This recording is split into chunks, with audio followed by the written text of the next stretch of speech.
오늘은 팔복 두 번째 애통, 다른 말로 하면 이제 슬픔이겠죠.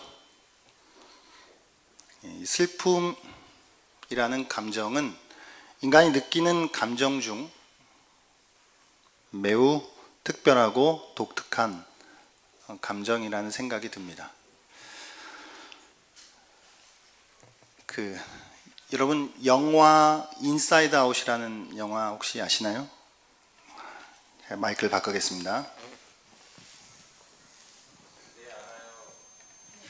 이걸 꺼야 될 것 같습니다. 영화 인사이드 아웃에 등장하는 주인공 라일리의 그 감정들이 이제 원래 보니까 그 감독 작품 만든 사람 제작자가 처음에는 한 26개인가 7개의 감정들을 나열해 놨다가 그거를 이제 다 할 수 없어서 한 5개 정도로만 딱 요약을 해서 그렇게 이제 영화를 만들었다고 하는데, 거기에 등장하는 이제 감정들을 보게 되면 첫 번째 기쁨이, 그리고 슬픔이, 그리고 버럭이, 그리고 까칠이, 그리고 소심이, 이 5개의 이제 감정들이 등장하거든요.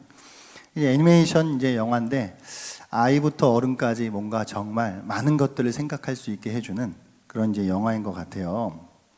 거기서 보면 기쁨이가 이제 제일 처음에 이제 나오면서 슬픔이가 이제 오니까, 슬픔이라고 하는 얘는 왜 있어야 되나?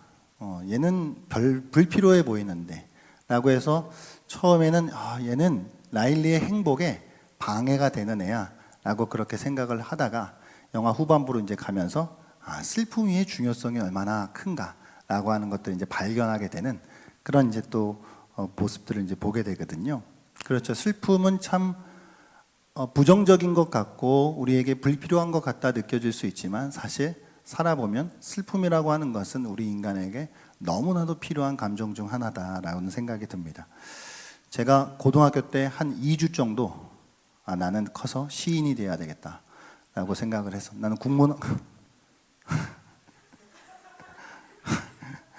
국문학과로 나는 가가지고 시인이 돼야 되겠다. 왜냐하면 당시에 시인들이 너무 천재 같았어요. 그래서 이 한 단어에 그런 응축된 그 의미들을 담아내는 것이 정말 천재 같아가지고 나도 시인이 돼야 되겠다 그랬는데, 윤동주 시인이 1940년도에 지었던 팔복이라는 시에 이제 보게 되면은, 그가 이제 성경의 팔복을 이제 조금 바꿔서 자기식으로 자기 시대에 자기의 언어로 이제 표현을 한 것인데 매우 간단합니다. 외우기도 쉬워요. 슬퍼하는 자는 복이 있나니로 시작해서요, 이걸 8번 반복을 해요. 그래서 팔복이 다 슬퍼하는 자는 복이 있나니로 시작해서 8번째 복도 슬퍼하는 자는 복이 있나니예요. 그리고 마지막에 한 구절을 덧붙이는데 그것이 저희가 영원히 슬플 것이요 라는 말로 시가 끝납니다. 그러니까 슬픔으로 시작해서 이게 슬픔으로 끝나거든요.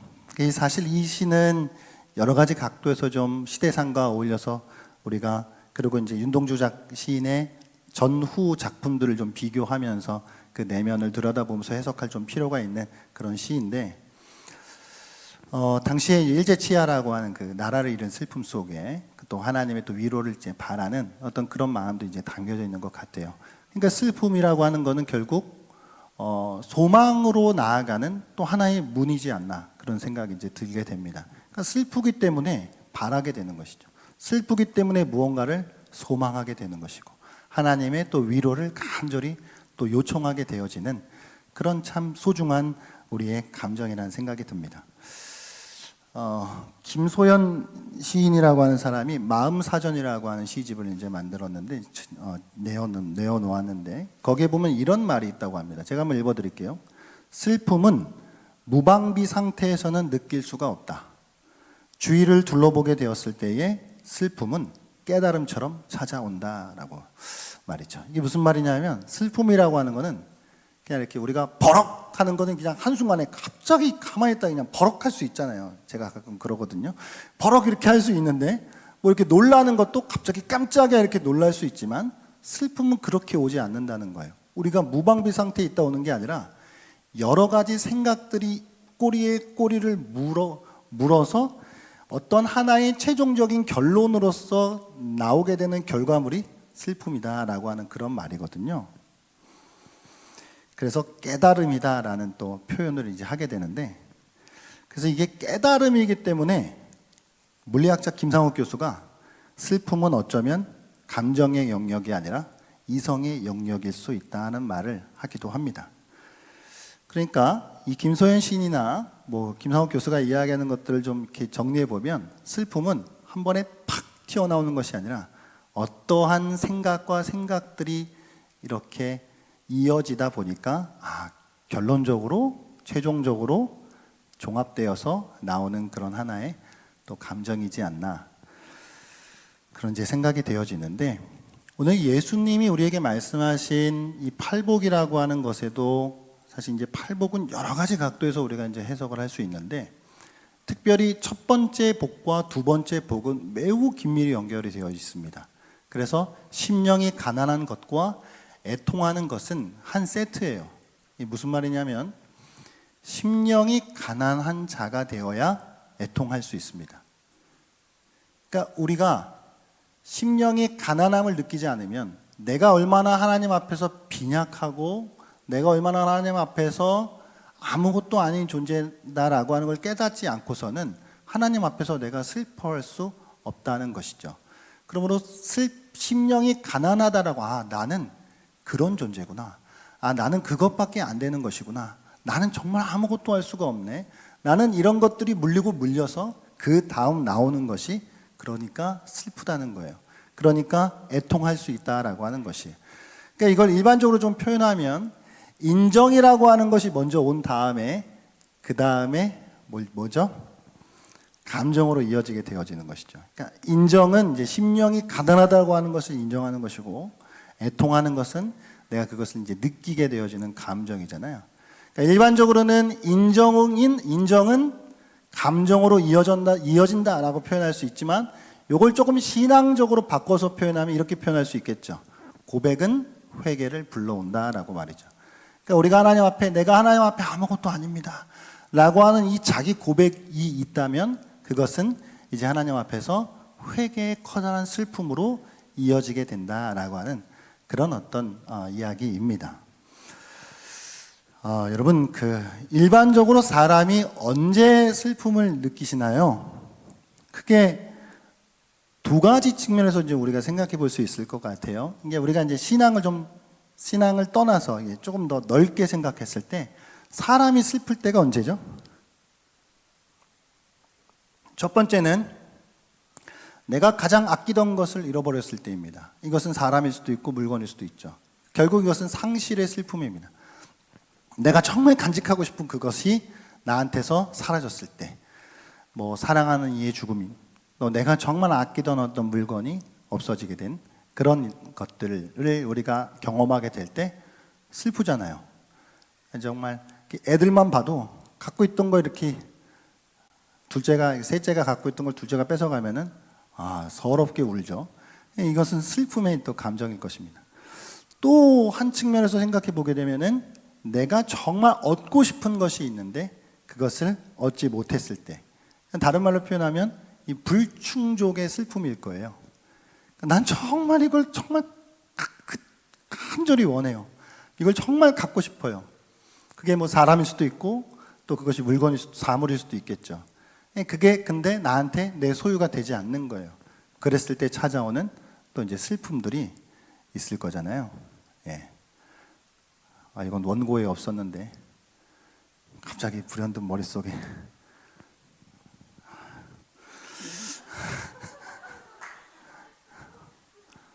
그 옛날 뭐 고백했다가 이렇게 차였던 경험들이 있으시잖아요. 사랑하는 이를 정말 얻고 싶은 마음이 간절한데 그거 뭐 갑자기 앞에 계신 집사님은 뭐 나는 그런 적 없는데 뭐 약간 이런 표정을 짓고 계시는데 네네 그렇습니다. 넘어가겠습니다.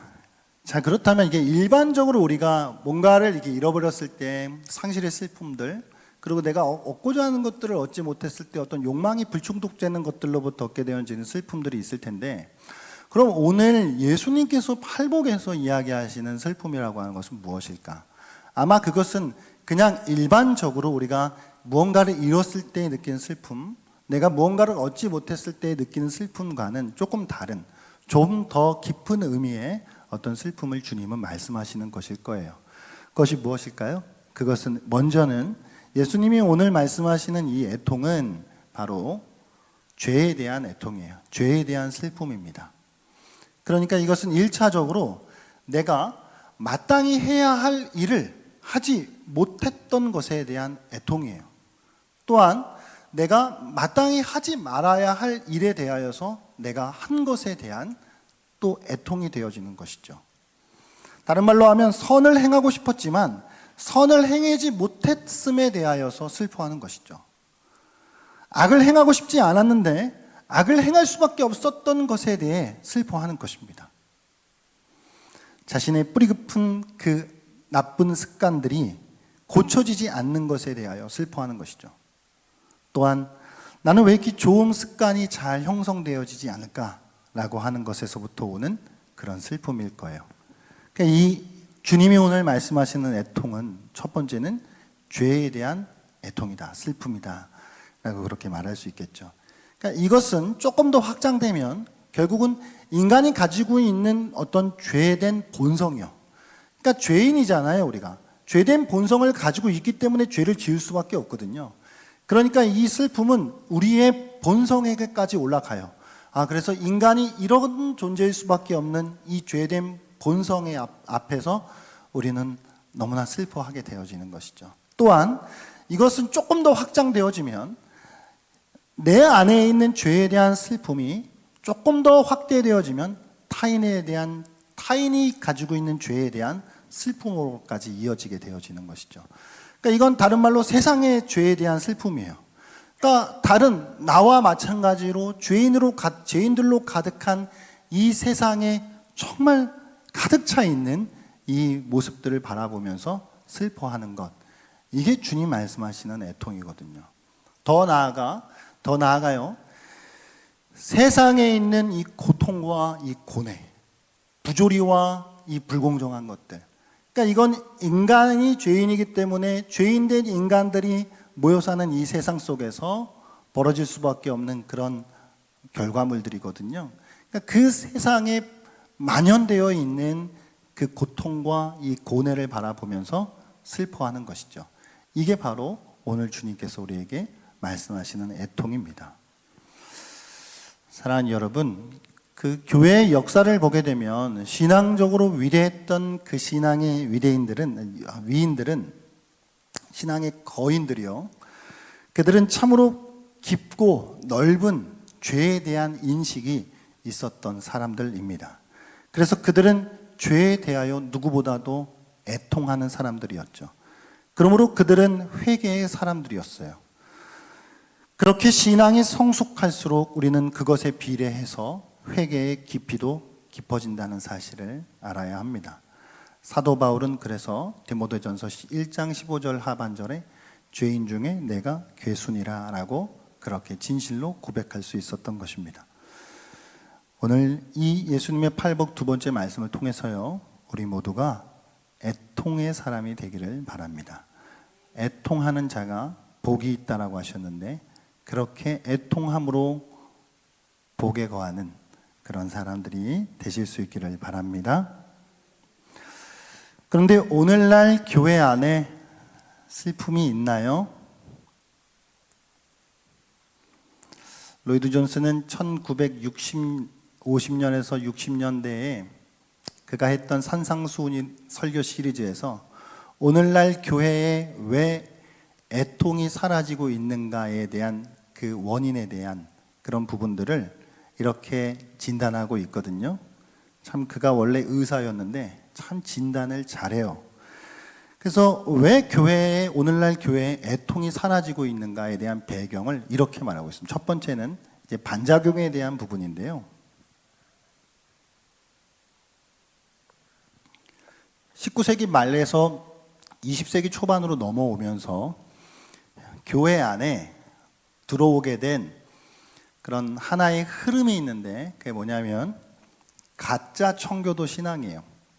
그러니까 사실 여러분 17세기 청교도 신앙들이 꼽힐 때 그 청교도들을 보게 되면 대체적으로 조금 어두워요. 그러니까 왜냐하면 정말 죄에 대한 철저한 자각을 가지고 살아갔던 사람들이기 때문에 약간 좀 어두운 면이 있거든요. 근데 이제 그런 것들을 약간 모양만 따다가 20세기로 넘어오면서 우리도 청교도 신앙이 좋다라고 하는 건 들었으니 우리도 좀 청교도 신앙을 따라야 되겠다라고 하는 가짜 청교도 신앙의 흐름들이 이제 교회 안으로 들어오게 되면서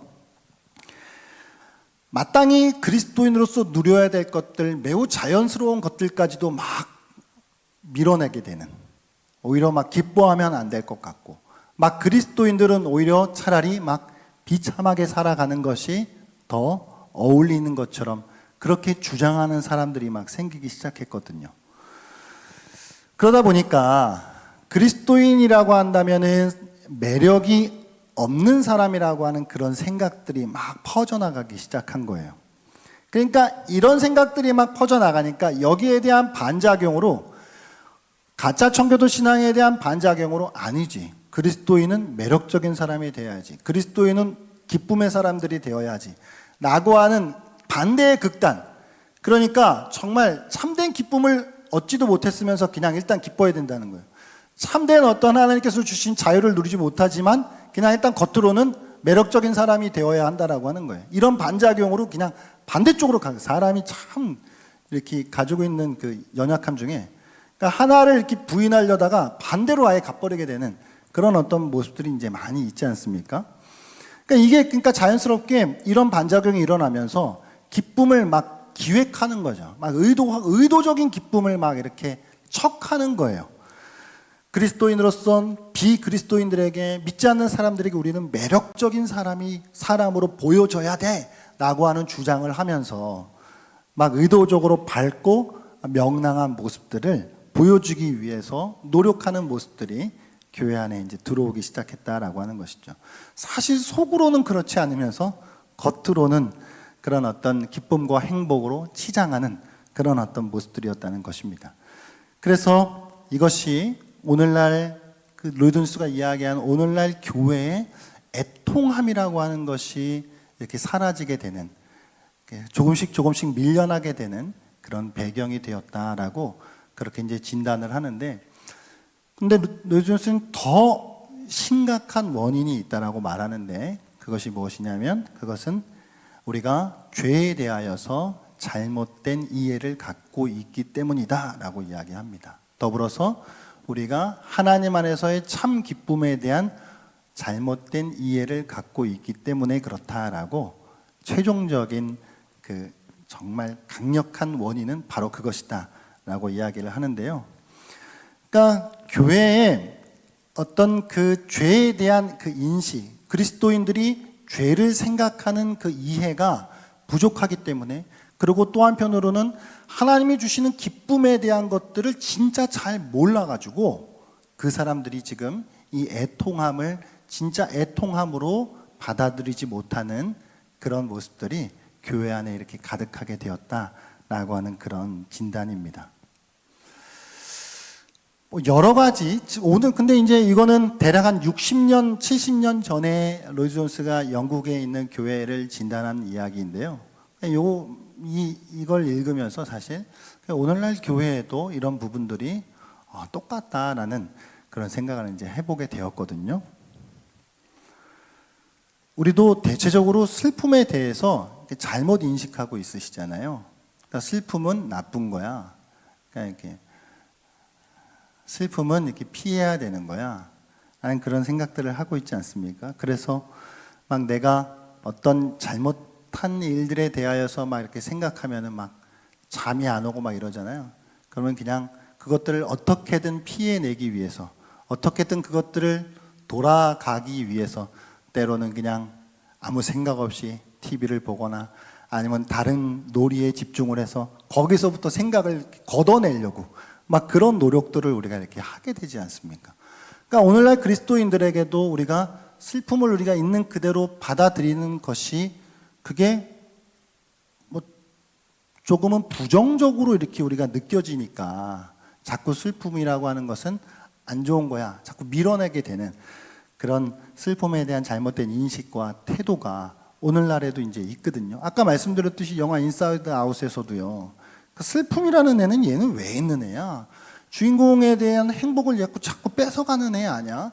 막 이렇게 하면서 걔를 이렇게 막 잠깐 외면하려고 이렇게 하는데 결국에는 슬픔이 얼마나 중요한 존재인가라고 하는 것들을 이제 발견하게 됐다고 말씀드렸듯이 여러분 그 오늘날 뇌과학자들이 그 말하는 가운데 쾌락이라고 하는 것과 고통이라고 하는 것을 관장하는 뇌의 영역이 겹친대요. 그러니까 참 이게 신기하죠.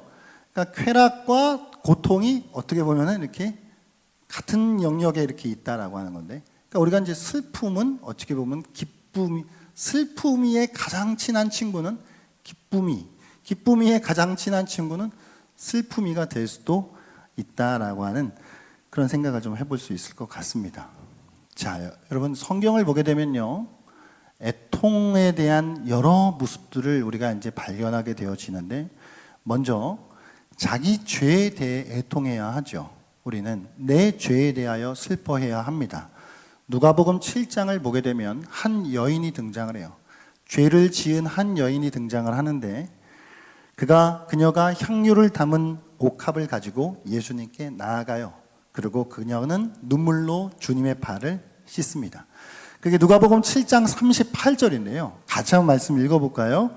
시작. 예수의 뒤로 그 발 곁에 서서 울며 눈물로 그 발을 적시고 자기 머리털로 닦고 그 발에 입맞추고 향유를 부으니. 아멘. 그녀는 눈물로 예수님의 발을 씻기면서 그렇게 예수님 앞에 눈물로 나아갔다고요. 자기가 얼마나 예수님 앞에, 주님 앞에 죄인임을 인정하면서 말이죠. 여러분, 최근에 나의 죄 때문에 언제 눈물을 흘리셨나요? 요게 약간 달라요, 여러분. 그냥 이렇게 막 신세 한탄하면서 왜 난 그렇지? 왜 나는 이것밖에 안 되지? 해서 눈물을 흘리는 것과 지금 죄에 대해 내가 애통하는 건 완전히 다른 이야기예요. 다시 한번 여쭤보겠습니다. 여러분 안에 있는 죄 때문에 언제 눈물을 흘려 보셨습니까? 18세기에 아메리카 인디언들에게 선교했던, 제 기억으로는 29살 나이에 소천했던 데이비드 브레이너드라고 하는 선교사가 있습니다. 조나단 에드워즈 목사님의 사위인데 그냥 거의 일생을 짧지만 불태우다가 죽은 사람이거든요. 제가 데이비드 브레이너드의 일기를 아직도 수년 전에, 10년도 넘은 것 같은데, 솔직히 고백하면 반을 읽다가 나머지 반을 못 읽었어요. 왜냐하면 나는 너무 쓰레기다. 나는 생각이 너무 지배가 돼가지고 그 사람에 비하니까 제가 막 너무 쓰레기 같은 거예요. 그래서 나머지 반을 못 읽을 정도로 그 사람의 일기를 읽어보면 자기 죄에 대하여서 막 어느 날은 숲속에 들어가서 해가 뜰 때까지 기도해요. 막. 그가 1740년 10월 18일 날 쓴 일기에 보면 이렇게 써 있다고 합니다. 아침 경건 시간에 내 영혼은 완전히 녹아버렸으며 나의 엄청난 죄성과 비열함으로 인해 통렬하게 애통했다라고 말이죠. 이런 눈물은 하나님께서 그분의 병에 담으시는 거룩한 물인 줄 믿습니다. 여러분, 우리 안에 죄에 대한 그 슬픔이 회복되어 주님 앞에 거룩한 눈물을 흘릴 수 있는 성도들 되실 수 있길 바랍니다. 성막의 물두멍에서 손을 씻던 제사장들처럼 우리는 날마다 거룩한 눈물로 씻겨져야 하는 줄 믿습니다. 두 번째는 이 애통은 아까 말씀드렸듯이 타인의 죄에 대한 애통으로 넘어가야겠죠. 성경에 보면 수많은 곳에 타인의 죄에 대한, 다른 세상, 이 세상의 죄에 대한 애통하는 그런 대목들을 우리가 많이 발견하게 되어지는데요. 성경시대의 경건한 사람들은 대체적으로 다른 사람들, 이 세상 속에 있는 악을 바라보면서 몹시도 슬퍼했습니다. 시편 119편, 136편을 보면 시인은 이렇게 고백하는데요. 같이 한번 읽어볼까요? 시작. 그들이 주의 법을 지키지 아니하므로 내 눈물이 시인의 물같이 흐르나이다. 빌립보서 3장 18절에 사도 바울은 이렇게 이야기합니다. 시작. 내가 여러 번 너희에게 말하였거니와 이제도 눈물을 흘리며 말하노니 여러 사람들이 그리스도의 십자가의 원수로 행하느니라. 아멘. 시편 119편의 시인도 그랬고 사도 바울도 그랬습니다. 다른 사람들, 하나님으로부터 멀어지는 그 하나님을 대적하는 사람들을 바라보면서 그들은 슬픔의 눈물을 흘렸던 것이죠. 예수님도 그러셨죠. 예루살렘을 입성하시면서 누가복음 19장에 보면 그 성이 이제 어떻게 되어질 것이라고 하는 것을 바라보시면서 심판과 죽음이라고 하는 그늘의 그 냉혹한 결과 앞에서 주님은 예루살렘 성을 바라보며 우셨다라고 성경은 기록하고 있는 것이죠. 성경 시대에 많은 사람들이 이와 같이 세상에 있는 악과 죄를 바라보며 슬픔의 눈물을 흘렸던 것과 같이 저와 여러분이 이와 같이 애통하는 사람들이 되었으면 좋겠습니다. 더 나아가 죄로 망가진 이 세상 속에 자연스럽게 파생되어지는 수많은 고뇌와 고통과 고난들, 그러니까 부조리함과 정말 세상에 말도 안 되는 그런 일들로 인해서 이 무질서한 세상 속에서 사람들은 고통스러워 하잖아요. 그러니까 우리가 애통하는 자가 된다라고 하는 것은 그 세상에 있는 이 고통과 고뇌를 향해서 슬퍼할 수 있어야 한다라고 하는 것이죠. 나라가 대체 왜 이 모양이야? 라고 지적질하는 것에서 끝나는 게 아니라 나라가 왜 이 모양이 될 수밖에 없는 이 죄성 앞에서 우리는 슬픔의 눈물을 흘려야 한다는 것입니다. 이게 바로 주님의 말씀하시는 애통인 줄 믿습니다. 내 죄를 위해 슬퍼하고 타인의 죄를 향해서 슬퍼하며 세상에 가득한 고통과 고난을 향해서 슬퍼할 수 있는 성도들 되실 수 있길 바랍니다. 오늘 애통에 대한 주제로 이 말씀을 나누니까 일부러 지금 얼굴이 어두워지시는 것이죠.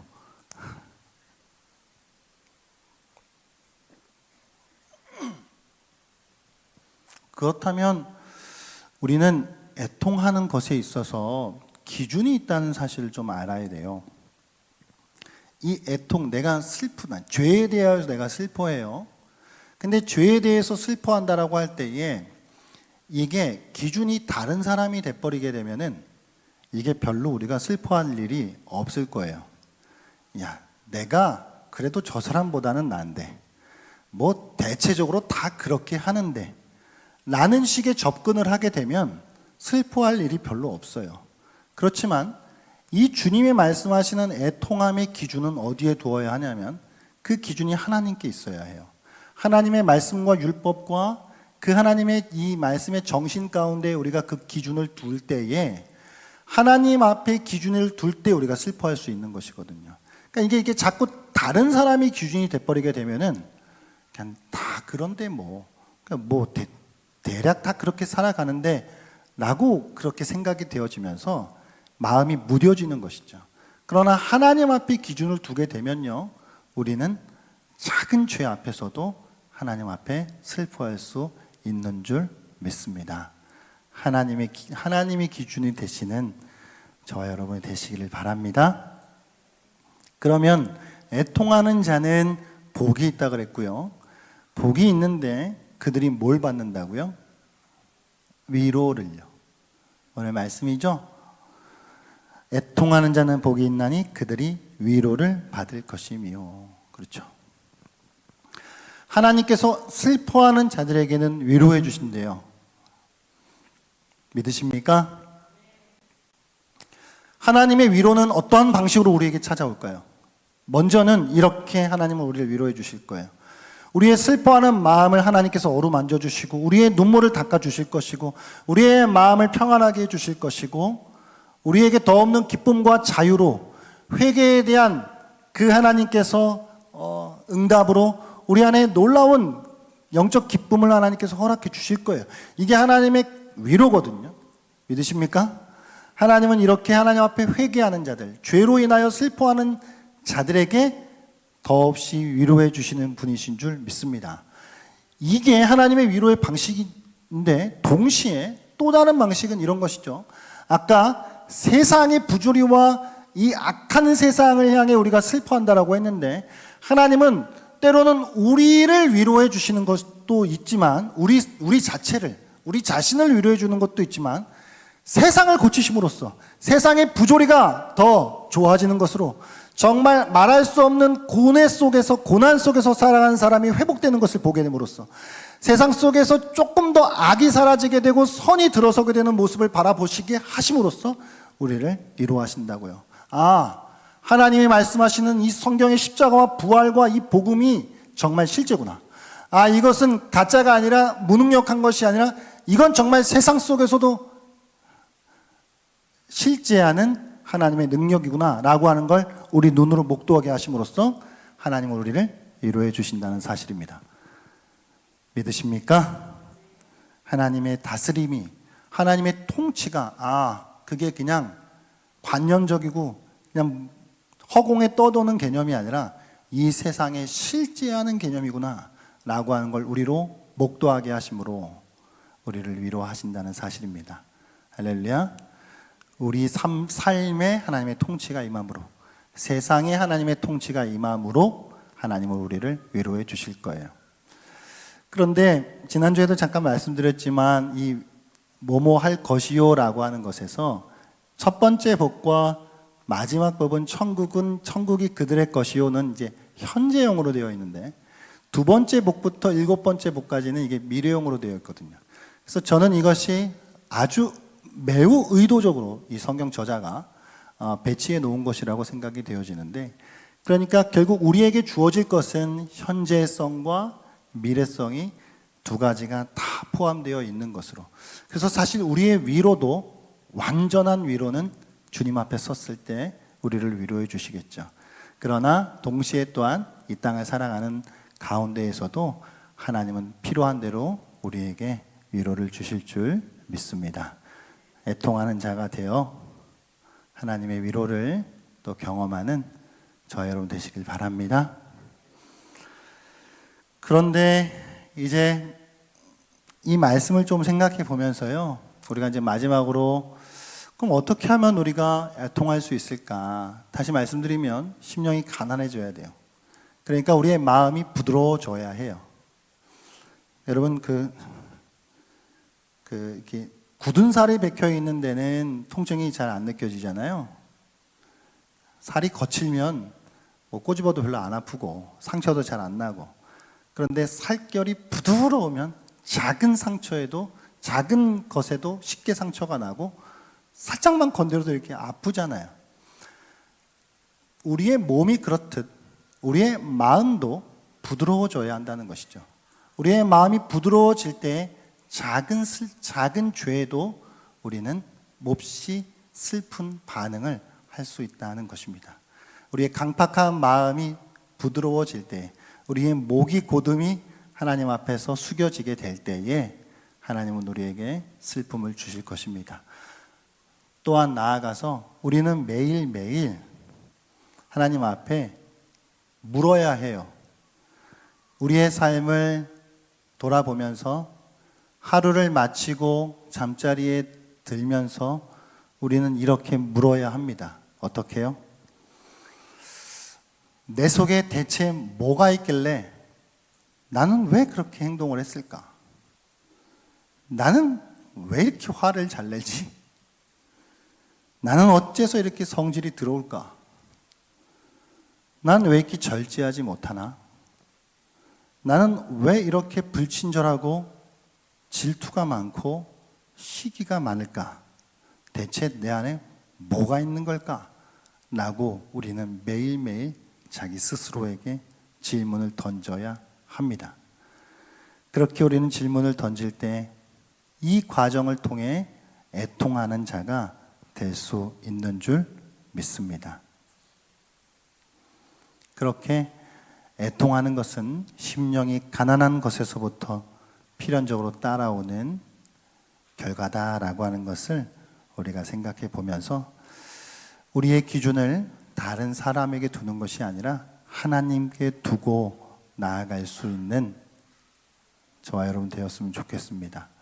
그리고 마지막으로 정말 기억해야 할 것은요, 죄를 우리가 하나님 앞에서 해결하지 않으면, 그러니까 무슨 뭐 시간을 TV를 틀어놓고 그냥 그거를 내가 시간 때워서 그냥 잊어버린다고, 그냥 이렇게 덮어놓는다라고 해서 그게 해결되지 않고, 죄를 가지고 내가 하나님 앞에서 씨름하지 않으면, 그 죄를 가지고 하나님 앞에서 내가 창자를 들끓며 하나님 앞에 그것을 슬퍼하지 않으면, 그러니까 한마디로 내가 죄에 대하여 회개하지 않으면요, 제일 손해보는 게 있는데 뭐냐면 하나님과의 친교가 막아져요. 이건 다 죽는 거예요. 그러니까 제일 손해보는 게 자기예요. 비웃음은 건강에 안 좋다 그러던데 누군가가. 그러니까 내가 하나님 앞에서 이 죄 문제를 가지고 슬퍼하지 않고 회개하지 않으면 결과적으로 제일 손해보는 건 자기예요. 하나님과의 친교가 막히거든요. 하나님과의 교제가 막혀요. 기도가 안 돼요. 그러니까 이게 해결이 안 되면, 내가 이게 하나님 앞에서 풀리지 않으면 하나님과의 관계가 어느 선까지 더 들어가지 않는다고요. 이건 제일 미련한 거예요. 그러니까 제일 손해보는 건 결국은 자기라고 하는 것이죠. 그냥 그렇게 시간을 허비하게 되어지는 것이죠. 그러므로 우리는 애통하는 자가 복이 있다라고 한 주님의 말씀을 다시 한번 기억하면서, 정말 우리의 죄를 가지고 또 더 나아가 다른 사람들의 죄를 가지고 주님 앞에 슬픔의 자리로 나아갈 수 있는 은혜가 있었으면 좋겠습니다. 이제 다른 사람들의 죄를 보면서 이렇게 지적질하지 말고 다른 사람의 죄를 보면서 슬퍼하라는 것이죠. 그러면 그를 위해서 기도하게 되겠죠. 그렇게 애통하는 사람은 복이 있다라고 주님 말씀하시는 것이고, 그들에게는 완전한 위로는 주님이 그날 주실 것이지만 그래도 그 위로의 일부분을 오늘 이 땅에서 우리에게 허락해 주실 것이라고 하는 그 사실을 우리가 기억함으로써 이 팔복의 두 번째 복인 애통하는 자의 복을 충만하게 누리며 살아갈 수 있는 성도들 되실 수 있기를 주의 이름으로 축복합니다.